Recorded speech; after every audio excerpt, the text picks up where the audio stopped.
கர்த்தருடைய பரிசுத்த நாமம் மகிமைப்படுவதாக. இந்த நல்ல ஆசீர்வாதமான மனமகிழ்ச்சியான இந்த காலை ஆராதனை வேளைக்காய் கர்த்தரை துதிக்கிறேன். ஆண்டவருடைய சமூகத்திலே கர்த்தரை ஆராதிக்கும்படி வந்திருக்கிறேன்.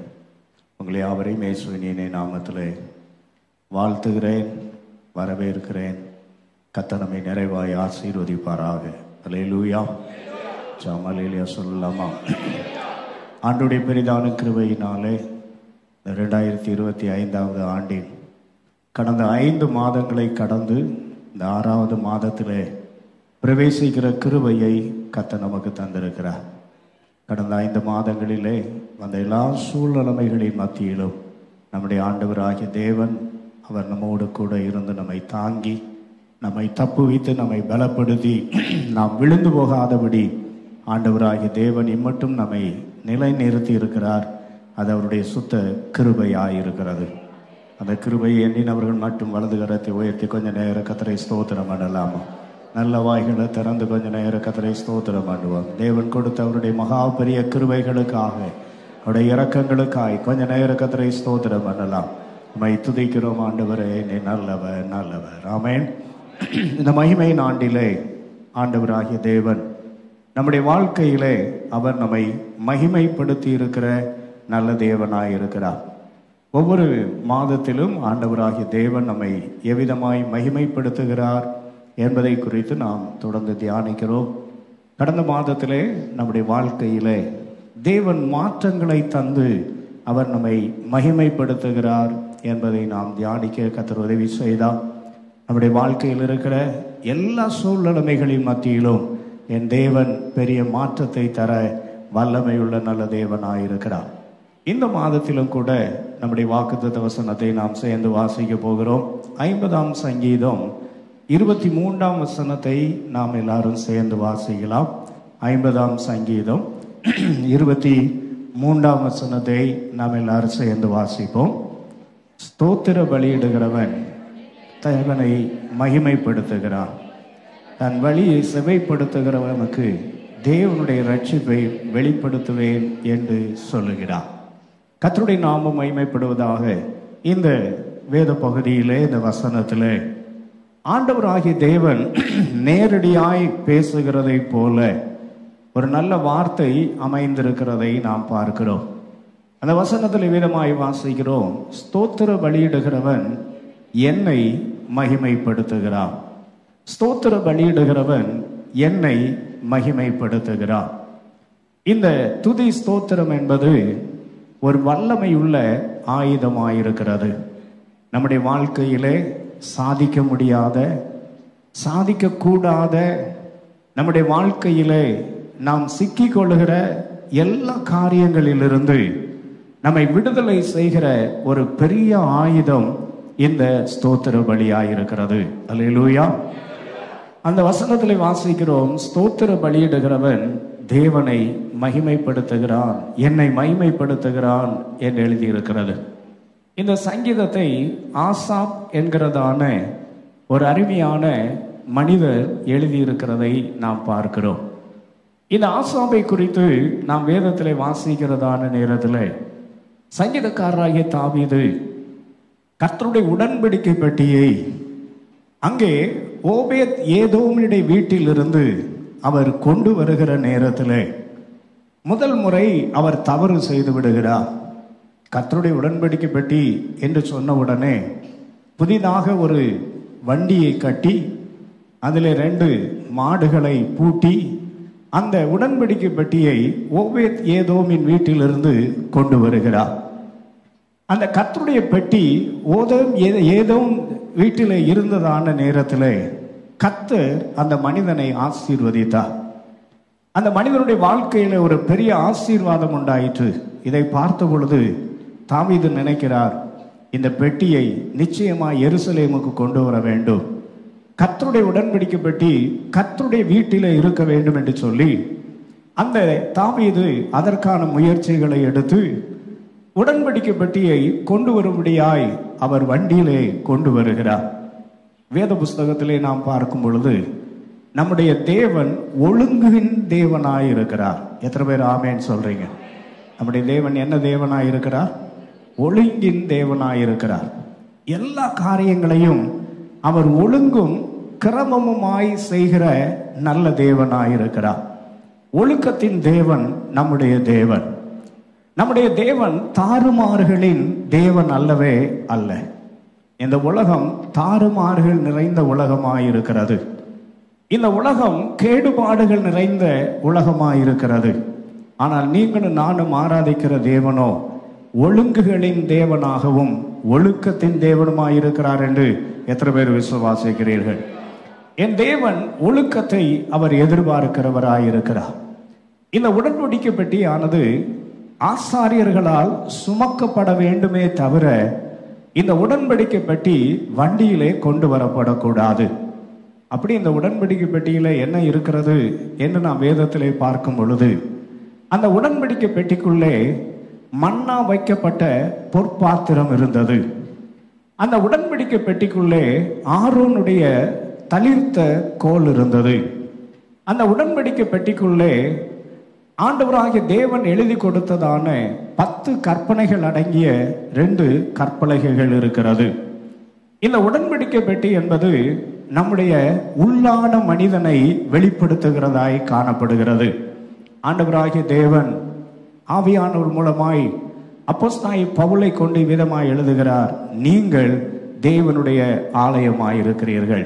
எத்தனை பேர் ஆமென் சொல்றீங்க? நீங்களும் நானும் தேவனுடைய ஆலயமாயிருக்கிறோம். இந்த தேவனுடைய ஆலயத்திலே 3 முக்கியமான காரியங்கள் உள்ளே வைக்கப்பட்டிருக்கிறது. ஒன்று, மன்னா வைக்கப்பட்ட பொற்பாத்திரம். நம்மை போஷிக்கிற ஒரு நல்ல தேவன் நமக்கு இருக்கிறார் என்று எத்தனை பேர் விசுவாசிக்கிறீர்கள்? இஸ்ரவேல் ஜனங்கள் 40 வருடம் வனாந்திரத்திலே நடக்கிறார்கள். 40 வருடம் அவர்கள் விதைக்கவில்லை, 40 வருடம் அவர்கள் அறுக்கவில்லை. ஆனால் அந்த 40 வருடம் அவர்களை அதிசயமாய் கர்த்தர் நடத்தி வந்தார். அவர் நடத்தி வந்த அந்த செயல்களை நினைவு கூறும்படியாய் ஆண்டவராகிய தேவன் மன்னா வைக்கப்பட்ட பொற்பாத்திரத்தை அந்த உடன்படிக்கை பெட்டிக்குள்ளே வைத்திருந்தார். இந்த மன்னாவை குறித்து நாம் பார்க்கிறதான நேரத்திலே இஸ்ரவேல் ஜனங்களுக்கு ஒரு பிரமாணம் கட்டளையிடப்பட்டது. என்ன என்று சொன்னால், அவர்கள் அந்த மன்னாவை அடுத்த நாள் வரைக்கும் வைத்திருக்க கூடாது. அடுத்த நாள் வரைக்கும் அந்த மன்னாவை வைத்திருந்தால் வேதம் சொல்கிறது அது புழு புளித்து நாற்றம் எடுக்கும். அடுத்த நாள் காலை வரைக்கும் வைக்கக்கூடாத அந்த மன்னா உடன்படிக்கை பெட்டியிலே வருடங்களாயிருக்கிறது. அது புழு பிடிக்கவும் இல்லை, நாற்றம் எடுக்கவும் இல்லை. காரணம் என்ன என்று சொன்னால், நம்முடைய ஆண்டவராகிய தேவனுடைய பிரமாணத்தின்படி செய்தால் நாற்றம் எடுக்கிற வாழ்க்கையையும் அவர் நாசமாகாமல் பாதுகாக்க வல்லவராயிருக்கிறார் என்று விசுவாசிகள் மட்டும் கரங்களை தட்டி கொஞ்ச நேரம் கர்த்தருக்கு ஸ்தோத்திர பலிகளை செலுத்தலாமா? நல்ல கரங்களை தட்டி கர்த்தரை மகிமைப்படுத்தலாம். மறுநாள் காலை வரை வைத்திருந்தாலே அந்த மன்னா கெட்டு போய்விடும். ஆனால் இந்த மன்னாவோ வருடங்களாய் உள்ளே இருக்கிறது, கெட்டு போகவில்லை.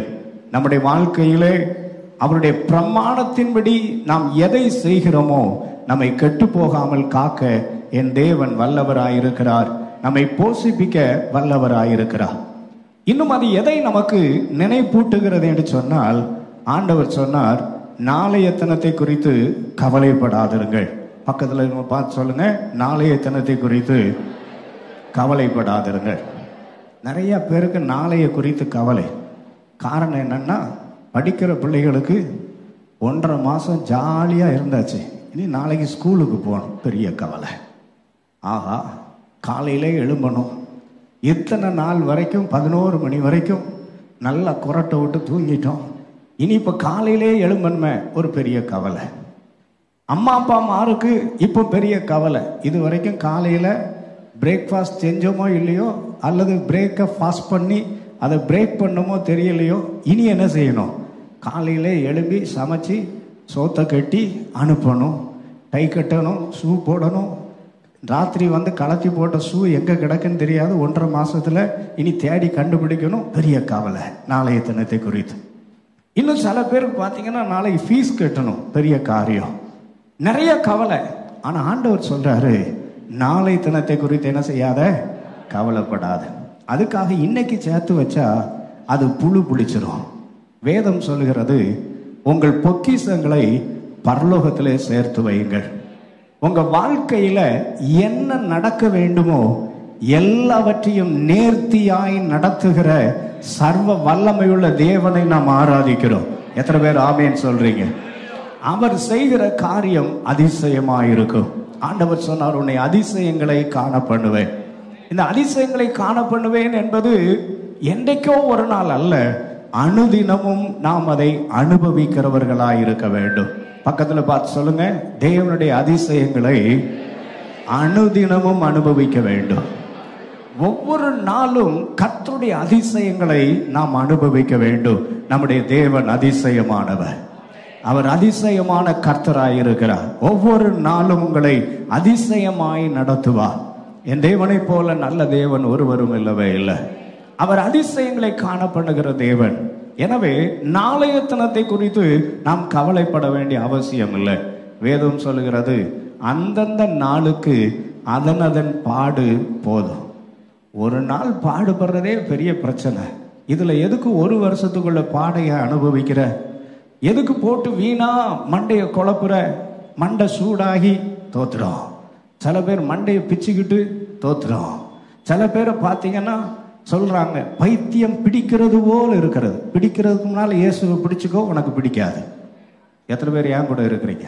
திரும்ப சொல்றேன், உனக்கு பைத்தியம் பிடிக்கிறது போல இருக்கிறது என்று சொல்லுகிறேன். உனக்கு பைத்தியம் பிடிக்கிறதுக்கு முன்னால இயேசுவை பிடிச்சுக்கிட்டீங்கன்னா உனக்கு பைத்தியமே பிடிக்காது. காரணம், நம்மை போஷிப்பிக்கிற ஒரு நல்ல தேவன் இருக்கிறார். இரண்டாவது, உள்ளே கற்பனைகள் அடங்கிய 2 கற்பலகைகள் இருக்கிறது. நம்முடைய தேவன் நமக்கான பிரமாணங்களை எழுதி கொடுத்திருக்கிறார். நம்முடைய தேவன் நமக்கான பிரமாணங்களை என்ன செய்திருக்கிறார்? எழுதி கொடுத்திருக்கிறார். நம்முடைய கரத்திலே இந்த நல்ல பிரமாண புத்தகத்தை கர்த்தர் எழுதி கொடுத்திருக்கிறார். எத்தனை பேர் ஆமேன் சொல்றீங்க? இந்த பிரமாண புத்தகத்தின்படி யார் வாழ்கிறார்களோ அவர்கள் ஆசீர்வதிக்கப்பட்டவர்கள். அவர்கள் ஆசீர்வதிக்கப்பட்டவர்கள். வெளிப்படுத்தின விசேஷம் 1ஆம் அதிகாரம் அதனுடைய 3ஆம் வசனத்திலே இவ்விதமாய் வாசிக்கிறோம். வெளிப்படுத்தின விசேஷம் 1ஆம் அதிகாரம் 3ஆம் வசனத்திலே வாசிக்கிறோம், இந்த தீர்க்க தரிசன வசனங்களை வாசிக்கிறவனும் கேட்கிறவர்களும் இதில் எழுதியிருக்கிறவைகளை கை கொள்ளுகிறவர்களும் பாக்கியவான்கள், காலம் சமீபமாயிருக்கிறது. இந்த புத்தகத்தில் எழுதியிருக்கிறவைகளை வாசிக்கிறவன், அதை கேட்கிறவர்கள், அதை கை கொள்ளுகிறவர்கள் பாக்கியவான்கள். இந்த பிரமாணம் நம்முடைய வாழ்க்கையிலே அது பெரிய ஆசீர்வாதத்தை தருகிறதா இருக்கிறது. சங்கீதக்காரராகிய தாவீது 119ஆம் சங்கீதத்திலே சொல்லும்போது சொல்லுகிறார், உம்முடைய வேதம் என் மனமகிழ்ச்சி என்று சொல்லுகிறார். உம்முடைய வேதம் என் கால்களுக்கு தீபமும் என் பாதைக்கு வெளிச்சமாயிருக்கிறது என்று சொல்லுகிறார். உம்முடைய பிரமாணத்தை நான் காத்து நடக்கிறேன் அப்படி சொல்றார். இந்த வேதம் நம்முடைய உள்ளத்துல இருக்குமானால் நம்முடைய வாழ்க்கையில நாம் வழி பிசகி போவதில்லை. நம்முடைய வாழ்க்கையில நாம் வழி விலகி போகிறவர்களே அல்ல. ஒரு அல்லேலூயா சொல்லுங்க பார்க்கலாம். இந்த உலகத்தினுடைய மறுமுனையிலிருந்து சில வெள்ளைக்காரங்க நம்ம நாட்டுக்கு வர்றாங்க. இந்திய தேசத்துக்கு அமெரிக்காவிலிருந்து ஐரோப்பிய நாடுகள் இருந்து இந்திய தேசத்துக்கு வர்றாங்க. நம்ம ஊர் பஸ்ஸை பார்த்தீங்கன்னா வட மாநிலத்திலிருந்து வர்றவங்க இங்கே வந்து தெரு தெருவா இடம் கேட்பாங்க. இந்த இடத்துக்கு எப்படி போகணுங்க, அந்த இடத்துக்கு எப்படி போகணுங்க. எந்த வெள்ளைக்காரனாவது வழியில் நின்று இந்த இடத்துக்கு போகிறதுக்கு வழி சொல்லுங்கன்னு எவனாவது கேட்டது நீங்கள் பார்த்துருக்கிறீங்களா? நான் பார்த்ததே இல்லை. நீங்கள் யாராவது பரிசுத்தவான்கள் பார்த்துருந்தா கையை வைத்து காமிக்கலாம். ஒருத்தரும் இங்கே வந்து கேட்கவே மாட்டான். காரணம் என்னன்னா, அவன் வர்றதுக்கு முன்னால் கையில் ஒரு கைடு வச்சுருப்பான். நான் இந்த இடத்துக்கு போகிறேன், அதுக்கு வழி இதுதான், கரெக்டாக பார்த்துட்டு வாரான். அதே மாதிரி தான் உலகத்தில் இருக்கிற மனிதன் வழி தெரியாமல் திகைக்கலாம். கர்த்தருடைய பிள்ளை எனக்கு என்ன செய்யறதுன்னு தெரியல சொன்னீன்னா ஒன்ன மாதிரி முட்டாள் உலகத்தில் ஒருத்தருமே கிடையாது. 1ஆம் தேதிமா இப்படி ஒரு திட்டா அப்படின்றீங்களா? ஆசீர்வாதமான வார்த்தை. ஒரு அல்லேலூயா சொல்லுங்க பார்க்கலாம். சத்தமா ஒரு அல்லேலூயா சொல்லுங்க பார்க்கலாம். ஐயா, கையில கைடை கொடுத்துருக்கிறார் ஆண்டவர். இதை பார்த்து நீங்க நடந்தீங்கன்னா உங்க வாழ்க்கை ஆசீர்வாதமாய் ஆசீர்வாதமாய் ஆசீர்வாதமாய் இருக்கும். இப்போ இந்த அருமையான உடன்படிக்கை பெட்டிக்குள்ளாக இந்த கற்பனைகள் இருக்கிறது. இந்த வேத வசனத்தை உள்ளத்திலே வைத்துக் கொள்வீர்களானால், வெளிப்படுத்தின விசேஷம் 12ஆம் அதிகாரம் 11ஆம் வசனம் இவ்விதமாய் சொல்லுகிறது. வெளிப்படுத்தின விசேஷம் 12ஆம் அதிகாரம் 11ஆம் வசனம் சொல்லுகிறது, மரணம் நேரிடுகிறதா இருந்தாலும் அதற்கு தப்பும்படி தங்கள் ஜீவனையும் பாராமல் ஆட்டுக்குட்டியின் இரத்தத்தினாலும் தங்கள் சாட்சியின் வசனத்தினாலும் அவனை ஜெயித்தார்கள். ஒரு அல்லேலூயா சொல்லுங்க பார்க்கலாம். மரணம் நேரிடுகிறதா இருந்தாலும், பழைய ஏற்பாட்டு காலத்துல மரண இருளின் பள்ளத்தாக்கிலே நடந்தாலும் தான். ஆனா புதிய ஏற்பாட்டுல மரணமே வந்தாலும், ஒரு அல்லேலூயா சொல்லுங்க பார்க்கலாம். பழைய ஏற்பாடை விட புதிய ஏற்பாடு ஒரு படி மேல இருக்கிறது. சங்கீதக்காரர் சொல்கிறார் 23:4 சங்கீதத்துல, நான் மரண இருளின் பள்ளத்தாக்கிலே நடந்தாலும், மரண இருளின் பள்ளத்தாக்கிலே நடந்தாலும் என்றுதான் எழுதியிருக்கிறது. ஆனா புதிய ஏற்பாட்டுல எனக்கு மரணமே நேர்ந்தாலும் பரவாயில்லை, மரணமே நேரிடுகிறதா இருந்தாலும் நான் ஜெயிக்கிறவனாயிருப்பேன். எல்லாம் சொல்லுங்க, மரணமே நேரிடுதா இருந்தாலும் நான் ஜெயிக்கிறவனாயிருப்பேன். எத்தனை பேர் விசுவாசிக்கிறீர்கள்? விசுவாசிக்கிற நல்ல கரங்களை தட்டி நம்முடைய தேவாதி தேவனுக்கு ஒரு நல்ல ஸ்தோத்திர பலியை செலுத்தலாமா? ஆமென். மரணமே நேரிடுகிறதா இருந்தாலும் எதை கொண்டு ஜெயிக்கிறோம்? அந்த வசனம் சொல்லுகிறது, ஆட்டுக்குட்டியின் இரத்தத்தினாலும் தங்கள் சாட்சியின் வசனத்தினாலும் அவனை ஜெயித்தார்கள். எனவே அப்போஸ்தலனாகிய யோவான் அன்பின் சீசன் இப்படி எழுதுகிறார். 1 யோவான் 4ஆம் அதிகாரம் 4ஆம் வசனத்திலே வாசிக்கிறோம், பிள்ளைகளே, நீங்கள் தேவனால் உண்டாயிருந்து அவர்களை ஜெயித்தீர்கள். நீங்கள் தேவனால் உண்டாயிருந்து அவர்களை என்ன செய்தீர்கள்? ஜெயித்தீர்கள். 5:4 சொல்லுது, தேவனால் பிறப்பதெல்லாம் உலகத்தை ஜெயிக்கும். தேவனால் பிறப்பதெல்லாம் உலகத்தை ஜெயிக்கும். நம்முடைய விசுவாசமே உலகத்தை ஜெயிக்கிற ஜெயம். இந்த வசனம் கேட்க கேட்க கேட்க கேட்க நம்முடைய உள்ளத்திலே விசுவாசம் பெருக வேண்டும். நம்முடைய உள்ளத்திலே என்ன பெருக வேண்டும்? விசுவாசம் பெருக வேண்டும். பக்கத்துல பார்த்து சொல்லுங்க, வசனத்தை வாசிக்க, வசனத்தை கேட்க நம்முடைய உள்ளத்திலே விசுவாசம் பெருக வேண்டும். ஆமென். கர்த்தருடைய நாமம் மகிமைப்படுவதாக. கர்த்தருடைய வசனத்திலே விதமாய் வாசிக்கிறோம், விசுவாசம் கேள்வியினால் வரும். ரோமர் 10ஆம் அதிகாரம் 17ஆம் வசனத்திலே விதமாய் வாசிக்கிறோம், விசுவாசம் கேள்வியினால் வரும், கேள்வி தேவனுடைய வசனத்தினால் வரும். கேள்வி என்பது கொஸ்டின் அல்ல, கேட்கிறது. நாம வசனத்தை கேட்க கேட்க கேட்க நம்ம வாழ்க்கையில விசுவாசம் பெருகி கொண்டே போக வேண்டுமே தவிர விசுவாசம் குண்டிக் கொண்டே போய்விடக்கூடாது. விசுவாசம் குண்டிக் கொண்டே என்ன செய்து விடக்கூடாது? போய்விடக்கூடாது. அருமையான அப்போஸ்தலனாகிய பவுல் ஆண்டவராகிய தேவன் தன்னை சந்தித்த முதல் நாளிலே சொல்லுகிறார், ஆண்டவரே நீர் யார் என்று. ஆண்டவரே நீர் யார் என்று கேட்கிறார். அப்போஸ்தலர் 9:5 வாசிக்கிறோம்.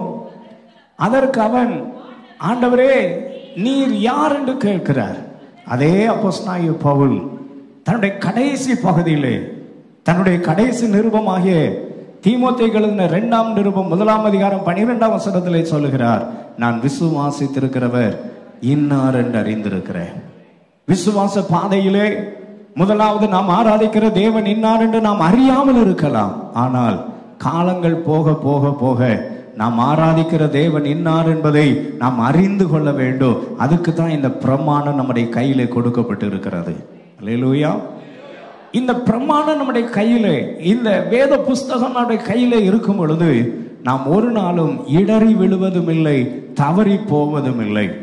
வேதத்தில் ஒரு நல்ல வசனம் இருக்கிறது, அவர்கள் திசை கெட்டு போவதில்லை என்று எழுதியிருக்கிறது. திசை கெட்டு போவதில்லை. திசை கெட்டு போவதில்லைன்னா சில பேர் வழி தெரியாம எங்கேயா போயிடுவாங்க.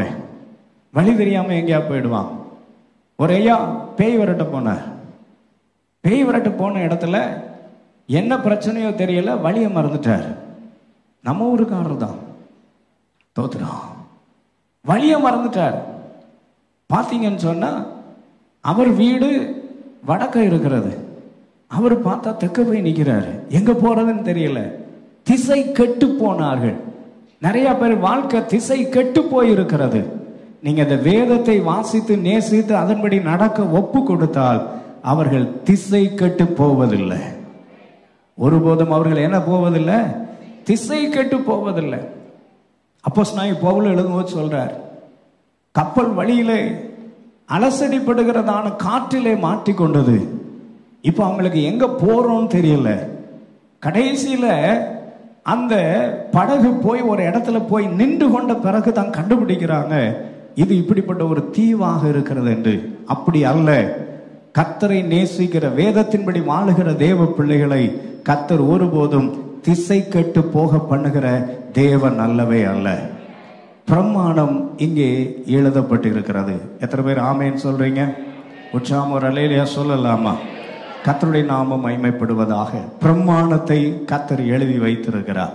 கர்த்தருக்கு ஸ்தோத்திரம் உண்டாவதாக. வாழ்க்கையில நாம் கடைபிடிக்க வேண்டிய பிரமாணங்கள் இருக்கிறது. இந்த வேதத்தின்படி நடந்தால் நம்மை அசைக்க ஒருவராலும் முடியவே முடியாது. கர்த்தருக்கு ஸ்தோத்திரம் உண்டாவதாக. மூணாவது, உள்ளே ஆரோனின் தளிர்த்த கோல் இருக்கிறது. ஆரோனுடையதான துளிர்த்த கோல் அந்த உடன்படிக்கை பெட்டிக்குள்ளே இருக்கிறது. அது எதை குறிக்கிறது அப்படின்னு நாம பார்க்கிறதான நேரத்தில் கர்த்தருக்கு ஸ்தோத்திரம் உண்டாவதாக. ஆண்டவர் நம்மை அழைத்திருக்கிறார். அவர் நம்மை தான் அழைத்திருக்கிறார். பக்கத்துல பார்த்து சொல்லுங்க, அவர் என்னை அழைத்திருக்கிறார். அல்லேலூயா சொல்லுங்க பார்க்கலாம். அவர் என்னை அழைத்திருக்கிறார். கர்த்தருக்கு ஸ்தோத்திரம் உண்டாவதாக. எபிரேயர் 9ஆம் அதிகாரம் 4ஆம் வசனத்திலே இந்த காரியம் எழுதப்பட்டு இருக்கிறது. நீங்க வீட்டில் போய் வாசித்துக் கொள்ளுங்கள். கர்த்தருக்கு ஸ்தோத்திரம் உண்டாவதாக. அப்ப ஆரோனின் துளிர்த்த கோல் அங்கே உள்ளே வைக்கப்பட்டு இருக்கிறது. அது என்ன? திடீரென ஒரு கூட்டத்தார் எழுப்பி சொல்லுகிறார்கள், உங்களை மாத்திரமல்ல எங்களையும் தேவன் அழைத்திருக்கிறார். சில பேர் வாழ்க்கையில குழப்பம் என்ன அப்படின்னாச்சுன்னா, அங்க போனாலும் அற்புதம் நடக்குது, இங்க போனாலும் அற்புதம் நடக்குது, அங்க போனாலும் எல்லாம் நல்ல காரியம் நடக்குது, இங்க போனாலும் நல்ல காரியம் நடக்குது. அப்ப அவருக்கும் நமக்கும் என்ன வித்தியாசம் அப்படின்னாச்சுன்னா, உலகத்துல ஆஸ்பத்திரிக்கு போனா நோய் சுகமாகும், ஆனா சபைக்கு வந்தா நீ பரலோகத்துக்கு போவ. ஒரு அல்லேலூயா சொல்லுங்க பார்க்க. நோய் சுகமானாலும் ஒரு நாள் செத்து போவான். நான் ஏற்கனவே உங்களுக்கு சொல்லி இருக்கிறேன், உலகத்தையே தன்னுடைய குடையின் கீழ் வைக்கும்படியாய் பிரயத்தனம் பண்ணினவன் மகா அலெக்சாண்டர். இந்த அலெக்சாண்டர் தி கிரேட், இந்த பெரிய மனிதன் தான் மரணம் அடைகிற நேரத்தில் தன்னுடைய பர்சனல் செக்ரட்டரி தனி செயலரை பார்த்து இப்படி சொன்னாராம், நீ எனக்காக ஒரு சில காரியங்களை செய்ய வேண்டும். என்னையா சொல்லுங்க, செய்யறேன். ஒரு 4 காரியம் சொல்லணும் செய்யணும் அப்படின்னாராம். முதல்ல சொன்னாராம், எனக்கு வைத்தியம் பார்த்த மருத்துவர்கள் தான் என்னுடைய சவப்பெட்டியை சுமக்கணும்னாராம். 2வது சொன்னாராம், நான் பயன்படுத்தினதான அந்த மருந்துகளுடையதான வெறும் கவர்கள், அந்த மருந்து பாட்டில்கள், வெறும் பாட்டில்கள், இதையெல்லாம் எனக்கு உதவியா இருந்த உதவியாளர்கள் என் சவப்பெட்டியின் பின்னாலே கொண்டு வர வேண்டும் என்றாராம்.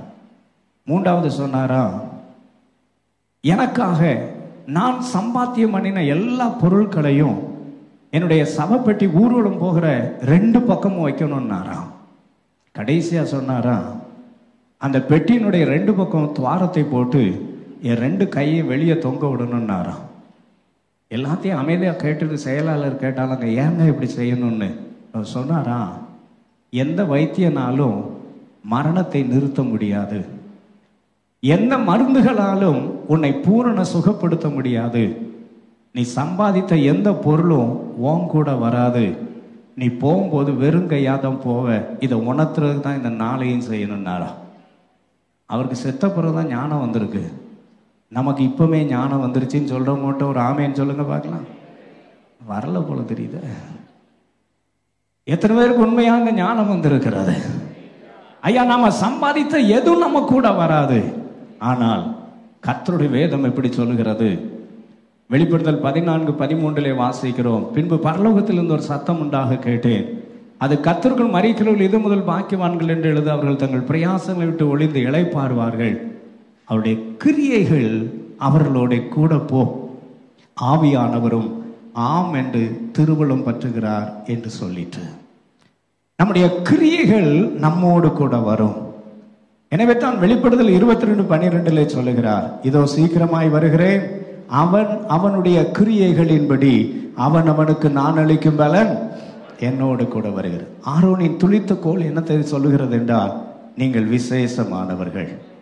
பக்கத்தில் பார்த்து சொல்லுங்க, நீங்க விசேஷமானவர்கள். You are something special.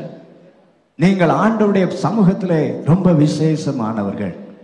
இந்த உலகத்தில் இருக்கிறவர்கள் உலகத்திற்கானவைகளை நாடுகிறார்கள், உலகத்திற்கானவைகளை தேடுகிறார்கள், உலகத்திற்காய் ஓடுகிறார்கள்.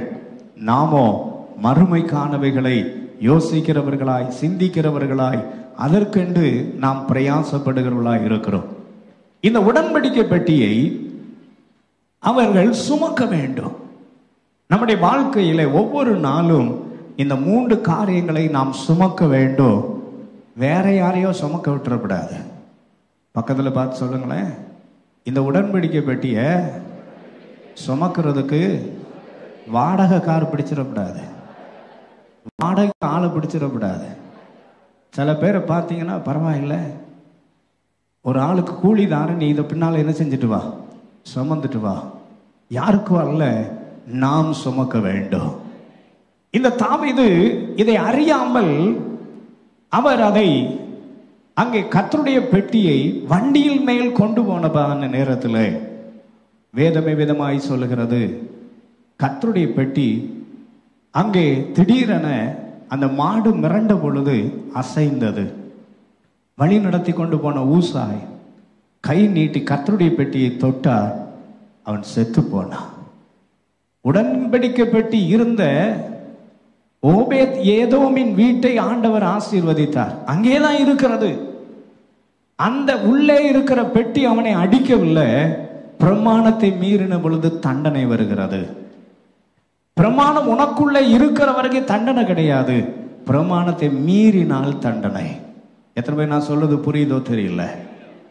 பிரமாணம் நமக்குள்ள இருக்கும் வரைக்கும் பிரச்சனை கிடையாது, பிரமாணத்தின்படி நடக்கும் வரை பிரச்சனை கிடையாது. பிரமாணத்தை எப்பொழுது மீறுகிறோமோ அப்பொழுது தண்டனை உண்டு. இந்த 50ஆம் சங்கீதம் அதைத்தான் நமக்கு வெளிப்படுத்துகிறது. இந்த 50ஆம் சங்கீதம் ஒரு நியாய தீர்ப்பின் சங்கீதமாயிருக்கிறது. மனிதனுடைய வாழ்க்கையிலே மனிதன் நியாயம் தீர்க்கப்பட வேண்டியவனாயிருக்கிறான். உடன்படிக்கை பெட்டியை அங்கே சுமக்க வேண்டியதற்கு பதிலாய் வண்டியிலே கொண்டு வந்தபடியினாலே அந்த உடன்படிக்கை பெட்டியை தொட்டதான ஊசாய் செத்து போனான். அதன் பின்பதாக தாவீது யோசிக்கிறார், இதை எப்படி செய்வது. அப்படி யோசித்ததான நேரத்தில் தான் அவருடைய வாழ்க்கையிலே ஒரு முடிவை இவ்விதமாய் செய்தார். இந்த உடன்படிக்கை பெட்டியை எப்படி கொண்டு வர வேண்டும் என்று பிரமாணத்தை கற்றுக்கொண்டு அதற்கு முன்பதாக பாடகர்களை நிறுத்தினார். அந்த பாடகர்களின் தலைவனாய் இருந்தவர் தான் ஆசாப். அந்த பாடகர்களின் தலைவனாய் இருந்தவர் தான் யாரு? ஆசாப் என்று 1 நாளாகமும் 15ஆம் அதிகாரம் 17ஆம் வசனத்திலிருந்து நாம் இவ்விதமாய் வாசிக்கிறோம். 1 நாளாகமும் 15ஆம் அதிகாரம் 17ஆம் வசனத்திலே வாசிக்கிறோம். அப்படியே லேவியர் யோவேலின் குமாரனாய் ஏமானையும் அவன் சகோதரரில் பெரகியாவின் குமாரனாய் ஆசாபையும் மெராரியின் புத்திரனான தங்கள் சகோதரரில் குசாயாவையின் குமாரனாகிய ஏத்தானையும் என்ன செய்தார்களாம்? பாடகர்களாய் நிறுத்தினார்கள். இந்த அருமையான பெரகியாவின் குமாரனாய் இருக்கிறதான இந்த ஆசாப் அந்த பாடல் குழுவின் தலைவனாய் இருந்தார். அது மாத்திரமல்ல, 1 நாளாகமம் 25ஆம் அதிகாரம் 1ஆம் 2ஆம் வசனத்திலே வாசிக்கிறதான நேரத்தில் இவர் ஒரு தீர்க்கதரிசியாகவும் இருந்திருக்கிறார். 1 நாளாகமம் 25ஆம் அதிகாரம் 1ஆம் 2ஆம் வசனங்களிலே நாம் பார்க்கிறதான நேரத்தில் தம்புர்களாலும் தீர்க்க தரிசனம் சொல்லுகிற ஆசாப், தம்புகளினாலும் என்ன சொல்லுகிற மனிதன்? தீர்க்க தரிசனம் சொல்லுகிற ஆசாப். இவன் தீர்க்க தரிசிகளின் புத்திரராகவும் அவர் காணப்படுகிறார். பாடகளின் தலைவனாயிருக்கிறார், தீர்க்கதரிசியாயிருக்கிறார். இவருடைய வாழ்க்கையில தகப்பனாகிய தாவீதின் காலத்தில் மாத்திரமல்ல, அவருடைய குமாரனாகிய சாலமோனின் காலத்திலும் பாடகரின் தலைவராயிருந்திருக்கிறார்.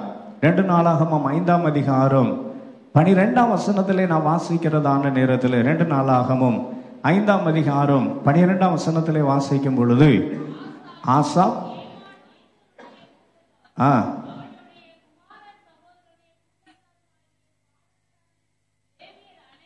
அனைவரும் சரி. இங்க நாம் பார்க்கும் பொழுது சாலமோன் கர்த்தருடைய ஆலயத்தை கட்டி முடித்து அதை பிரதிஷ்டை பண்ணுகிற நேரத்தில் இந்த ஆசாப் அங்கேயும் கர்த்தரை பாடுவதற்கு நிற்கிறார். இது எதை குறிக்கிறது அப்படின்னா, சில பேருக்கு எல்லாம் நல்லா போனா தோத்திரம் வரும், கொஞ்சம் பிரச்சனை வந்தா ரொம்ப ஆத்திரம் வரும். பக்கத்துல உள்ள கொஞ்சம் பாருங்களேன், கொஞ்சம் முகத்தை மட்டும் பாருங்க. சரி, கர்த்தர் நல்லவர். நம்ம கதை எப்படி போகுது? எல்லாம் நல்லா போனா என்ன வருது? தோத்திரம். கொஞ்சம் ஒரு மாதிரி நிலைமை மாறுதுன்னா என்ன வந்துருது? ஆத்திரம் வந்துருது. இல்லை, எப்பொழுதும் கர்த்தரை துதிக்க வேண்டும். சங்கீதக்காரர் சொல்லுகிறார் 34:1, கர்த்தரை நான் எக்காலத்திலும் ஸ்தோத்தரிப்பேன், அவர் துதி எப்போதும் எங்கே இருக்கும்? என் வாயில் இருக்கும். இந்த அருமையான ஆசாபனுடையதான இசை பயணத்தை பாருங்க. தாவீது அவர் முதலாவதாக கர்த்தருடைய உடன்படிக்கை பற்றியை கொண்டு வரும் பொழுதும் கர்த்தரை துதிக்கிறவராயிருந்தார். கர்த்தருடைய ஆலயத்திலே கர்த்தரை துதித்து தீர்க்க தரிசனம் சொல்லுகிறவனாயிருந்தார். அவருடைய மகனாகிய சாலமோனின் காலத்திலும் கர்த்தரை துதிக்கிற ஆசாரியனாக காணப்பட்டார், லேவியாய் காணப்பட்டார். அன்பு தேவ பிள்ளையே, கர்த்தரை நாம் துதித்து வழியில விட்டு விடுவதல்ல, அது தொடர் பயணமாக இருக்க வேண்டும். கர்த்தரை நான் எக்காலத்திலும் ஸ்தோத்தரிப்பேன், அவர் துதி எப்போதும் என்ன இருக்க வேண்டும்? என் வாயில் இருக்க வேண்டும். நம்முடைய வாழ்க்கையிலே கர்த்தரை துதிக்கிறதான துதி இருக்குமானால் கர்த்தர் நிச்சயம் நம்மை ஆசீர்வதிப்பார். தாவீது ராஜா சங்கீதங்களை எழுதி சில பேரிடத்துல பாட கொடுத்தார். வேதத்திலே விதமாய் வாசிக்கிறோம், ராக தலைவனுக்கு ஒப்புவிக்கப்பட்ட தாவீதின் சங்கீதம் அப்படி எழுதியிருக்கும். ராக தலைவனுக்கு ஒப்புவிக்கப்பட்ட தாவீதின் சங்கீதம் என்று எழுதியிருக்கிறது. ஆனால் இந்த ஆசாப்பினிடத்திலே தாவீது சில சங்கீதங்களை கொடுத்து பாட வைத்திருக்கிறார். 96ஆம் சங்கீதமும் 105ஆம் சங்கீதத்தை நீங்கள் வாசித்து பார்ப்பீர்களானால் கர்த்தருக்கு ஸ்தோத்திரம் உண்டாவதாக. 96ஆம் சங்கீதத்தினுடைய மேலே இருக்கிறதான அறிமுகத்தை நாம் வாசிக்கும் பொழுது அங்கு தாவீது கர்த்தருக்கு ஸ்தோத்திரம் ஆசாப்பை கொண்டு பாடும்படியாய் எழுத கொடுத்ததான சங்கீதமாயிருக்கிறது.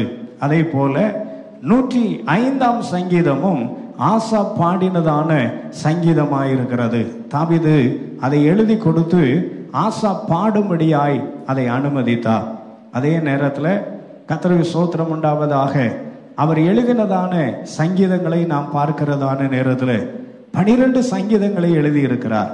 50ஆம் சங்கீதமும் 73ஆம் சங்கீதத்திலிருந்து 83ஆம் சங்கீதம் வரை அவர் எழுதின சங்கீதங்களாயிருக்கிறது. இவ்விதமாய் அன்பான கர்த்தருடைய ஜனமே, இந்த ஆசாப் எழுதின சங்கீதத்துல தான் இந்த 50ஆம் சங்கீதத்தை நாம் வாசிக்கும் பொழுது அந்த வேதம் இவ்விதமாய் சொல்லுகிறதை நாம் பார்க்கிறோம். 1ஆம் வசனத்திலே வாசிக்கிறோம். 50ஆம் சங்கீதம் 1ஆம் வசனத்துல, வல்லமை உள்ள தேவனாகிய கர்த்தர் வசனித்து சூரியன் உதிக்கும் திசை தொடங்கி அது அஸ்தமிக்கும் திசை வரைக்கும் உள்ள பூமியை கூப்பிடுகிறார். பூமி என்ன செய்கிறாரா? கூப்பிடுகிறார். ஆண்டவராகிய தேவன் எல்லாவற்றையும் அவர் கூப்பிடுகிறார். கூப்பிட்டு ஆண்டவராகிய தேவன் இவ்விதமாக அந்த ஜனங்களை பார்த்து சொல்லுகிறார், நான் உங்கள் பலிகளை நான் ஏற்றுக்கொள்ளுகிறேன். உங்களுடைய வாழ்க்கையிலே நீங்கள் எதை சொல்லுகிறீர்களோ அதை நான் ஏற்றுக்கொள்ளுகிறேன். ஆனால் சில காரியங்களை உனக்கு விரோதமாய் சாட்சியிடுகிறேன் அப்படி சொல்றார். அதனுடைய 7ஆம் வசனத்திலே வாசிக்கிறோம், என் ஜனமே கேள், நான் பேசுவேன், இஸ்ரவேலே உனக்கு விரோதமாய் சாட்சியிடுவேன், நானே தேவன் உன் தேவனாய் இருக்கிறேன். எதுக்கு அவர் நமக்கு விரோதமாய் பேசுகிறார்? ஏன் சாட்சியிட வேண்டும்?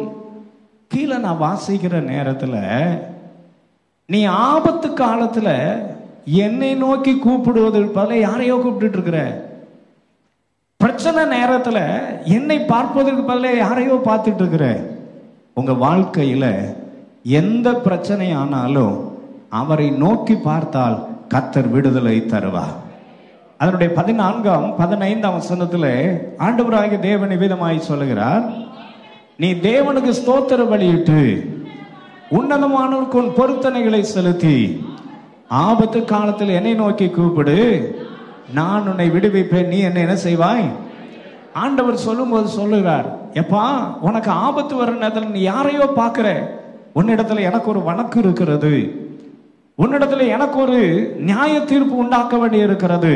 ஆண்டவர் சொல்லுகிறார், என் ஜனமே கேள், நான் பேசுவேன், இஸ்ரவேலே உனக்கு விரோதமாய் நான் என்ன செய்வேன், சாட்சியிடுவேன். ஏன் காரணம் என்ன? ஆபத்து நேரத்துல யாரையோ கூப்பிட்டு இருக்கிறீங்க. இந்த காலை வேளையில கர்த்தரை நோக்கி கூப்பிட்டால் அவர் நமக்கு உத்தரவு அருளுகிற நல்ல தேவனாய் இருக்கிறார். எத்தனை பேர் ஆமேன்னு சொல்றீங்க? எனவே தான் அவர் சொல்லுகிறார், கர்த்தருக்கு ஸ்தோத்திரம் உண்டாவதாக, ஆபத்து காலத்தில் என்னை நோக்கி என்ன செய், கூப்பிடு அப்படின்னு சொல்றார். 17ஆம் வசனத்துல சொல்றாரு, சிற்சையை நீ பகைத்து என் வார்த்தைகளை உனக்கு பின்னாக என்ன செய்து போடுகிறாய், எரிந்து போடுகிறாய். ஆபத்து காலத்துல கூப்பிடாதது மாத்திரமல்ல, ஆண்டவர் நம்மை சிட்சிக்கிறவராயிருக்கிறார். எத்தனை பேர் ஆமேன்னு சொல்ல முடியும்? ஆண்டவர் நம்ம என்ன செய்கிறவராயிருக்கிறார், சிட்சிக்கிறவராயிருக்கிறார். எதுக்கு சிட்சிக்கிறார்? தகப்பன் பிள்ளையை சிட்சிப்பது போல ஆண்டவர் நம்ம என்ன செய்ய வேண்டும், சிட்சிக்க வேண்டும். அவர் சிட்சிக்காவிட்டால் நாம் பிள்ளைகளாய் இருக்க மாட்டோம். நாம் எப்படி இருக்க மாட்டோம்? பிள்ளைகளாய் இருக்க மாட்டோம். நாம் பிள்ளைகள் ஆனால் நாம் சிட்சிக்கப்படுகிறவர்களாய் காணப்பட வேண்டும். எபிரேயர்கள் நிருபம் 12ஆம் அதிகாரம், எபிரேயர்கள் நிருபம் 12ஆம் அதிகாரம் அதனுடைய 5ஆம் வசனத்திலிருந்து நாம் இவ்விதமாய் வாசிக்கிறோம். எல்லாரும் எடுத்துக்கொள்ளுங்கள். எபிரேயர் 12:5 வாசிங்க. என் மகனே, கர்த்தருடைய சிட்சையை அற்பமாய் எண்ணாதே, அவரால் கடிந்து கொள்ளும் போது சோர்ந்து போகாதே. கர்த்தர் எவனிடத்தில் அன்பு கூறுகிறாரோ அவனை அவர் சிட்சித்து தாம் சேர்த்து கொள்ளுகிற எந்த மகனையும் தண்டிக்கிறார் என்று பிள்ளைகளுக்கு சொல்லுகிறது போல உங்களுக்கு சொல்லி இந்த புத்திமதியை மறந்தீர்கள். நீங்கள் சிட்சையை சகிக்கிறவர்களாயிருந்தால் தேவன் உங்களை புத்திரராக எண்ணி நடத்துகிறார். தகப்பன் சிட்சியாத புத்திரன் உண்டோ? எல்லாருக்கும் கிடைக்கும் சிட்சை உங்களுக்கு கிடையாதிருந்தால் நீங்கள் பிள்ளைகளாயிராமல் வேசி பிள்ளைகளாயிருப்பீர்கள். தேவ பிள்ளையே, இந்த வசனத்துல, இந்த 4 வசனங்கள்ல அப்போஸ்தலனாகிய பவுலை கொண்டு எபிரேயருக்கு ஆக்கியோன் எழுதும் பொழுது அழகா எழுதுகிறார், சிட்சையை அற்பமாய் எண்ணாதே, கர்த்தர் எவனிடத்தில் அன்பு கூறுகிறாரோ அவனை சிட்சிக்கிறார். நீங்கள் சிட்சையை சகிக்கிறவர்களாயிருந்தால் தேவன் உங்களை புத்திரராக நடத்துகிறார். தகப்பன் சிட்சியாத புத்திரன் உண்டோ? எல்லாருக்கும் கிடைக்கும் சிட்சை உங்களுக்கு கிடையாதிருந்தால் நீங்கள் புத்திரராய் இருக்க மாட்டீர்கள். தேவ பிள்ளையே, இந்த வசனத்திலே ஆசாப் நினைவுபடுத்துகிறார். தேவன் சொல்லுகிறதான வார்த்தை, சிட்சையை நீ என்ன செய்தாய், பகைத்தாய். சிட்சையை பகைத்தாய். சிட்சை வர்ற நேரத்துல நாம் கர்த்தரை துதிக்க வேண்டும். ஆண்டவரே, எதுக்கு இந்த வாழ்க்கையில இதை அனுமதித்தரோ தெரியாது. சங்கீதக்காரர் சொல்லும்போது சொல்றார், நான் உபத்திரவப்பட்டது நல்லது, அதனால் உமது பிரமாணங்களை கற்றுக்கொண்டேன். நான் உபத்திரவப்படுவதன் முன்பு நான் கால் தப்பி நடந்தேன், வழி தப்பி நடந்தேன், இப்பொழுது உம்முடைய பிரமாணங்களை காத்து நடக்கிறேன் என்கிறார்.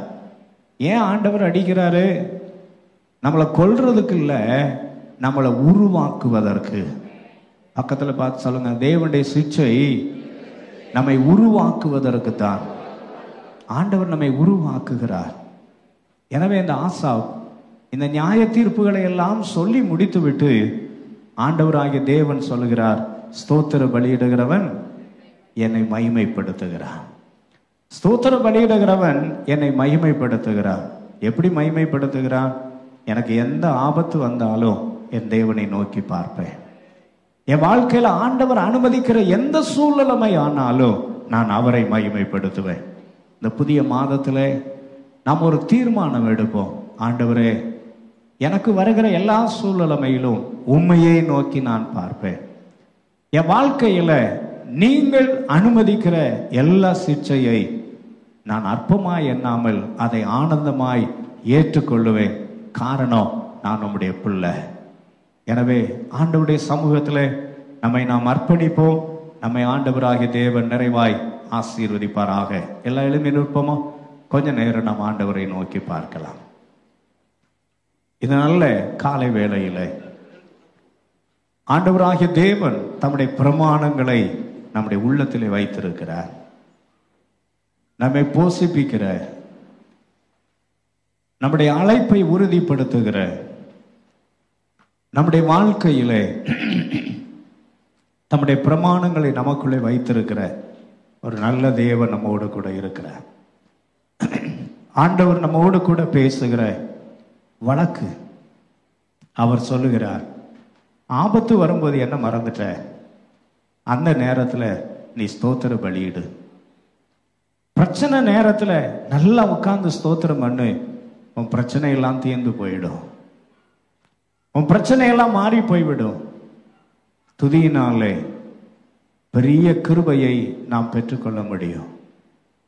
எபிரேயர் காக்கியவன் எழுதும்போது சொல்லுகிறார், உதடுகளின் கனி ஆகிய ஸ்தோத்திர பலியை எப்பொழுதும் தேவனுக்கு செலுத்த கடவோம். பழைய ஏற்பாட்டிலே மிருகங்களை பலி செலுத்தினார்கள், பறவைகளை பலி செலுத்தினார்கள். அவர்கள் போஜன பலி எல்லாம் கொண்டு வந்து கொடுத்தார்கள். அது எழுத்தின்படியான மாம்சத்தின்படியான பலியாக இருந்தது. புது ஏற்பாட்டு பரிசுத்தவான்களை நமக்கோ ஆண்டவர் நம்முடைய வாழ்க்கையில ஆவிக்குரிய நம்முடைய உதடுகளின் கனியாகிய ஸ்தோத்திர பலியை ஆண்டவர் எதிர்பார்க்கிறார். நான் என் வாழ்க்கையில வருகிற எல்லா சூழ்நிலைமையிலும் உண்மையை நான் நோக்கி பார்ப்பேன் ஆண்டவரே. என் வாழ்க்கையில் வருகிற எல்லா நிலைமைகளிலும் உண்மையை நான் பற்றி கொள்வேன் ஆண்டவர். நீங்க தான் என் வழிகாட்டுகிறவராய் இருக்கிறீர். நீங்க தான் என் வாழ்க்கையில வழி நடத்துகிறவர். நீங்க என்னை சிட்சித்தாலும் என்னை நல்ல பாதையிலே நடத்துவீர் என்று விசுவாசிகள் மட்டும் அப்படியே வலது கரத்தை உயர்த்தி ஆண்டவரை கொஞ்ச நேரம் ஸ்தோத்திரம் பண்ணலாமா? எல்லாம் கொஞ்ச நேரம் வாய்களை திறந்து கர்த்தரை ஸ்தோத்திரம் பண்ணுவோம்.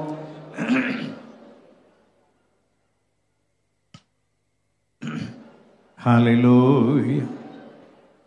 என்ன வந்தாலும் நம்புவே என் நேசமீட்பரை,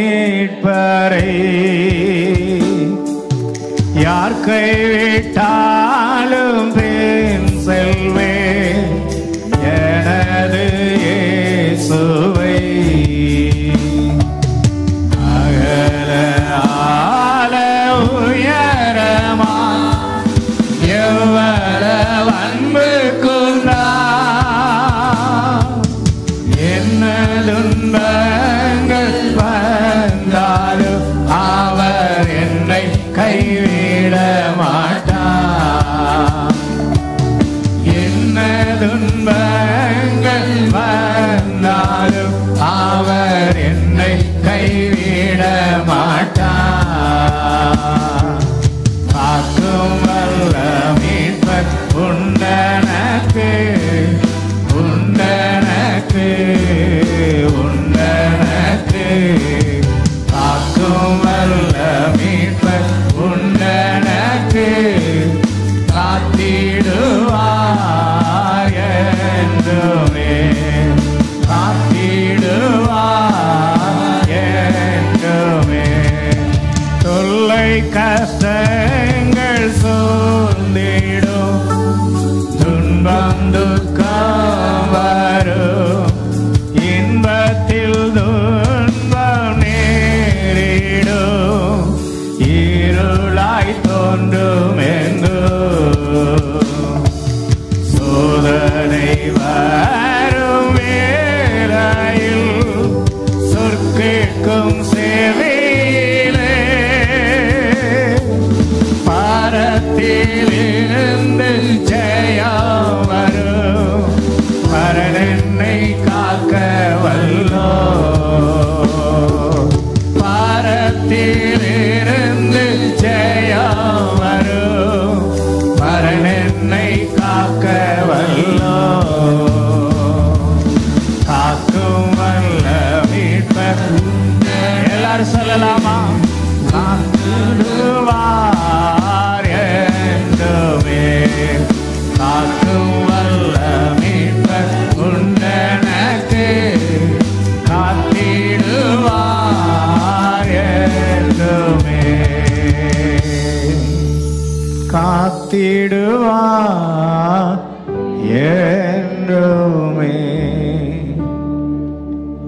நாம் எதற்கு ஸ்தோத்திரங்களை செலுத்த வேண்டும்?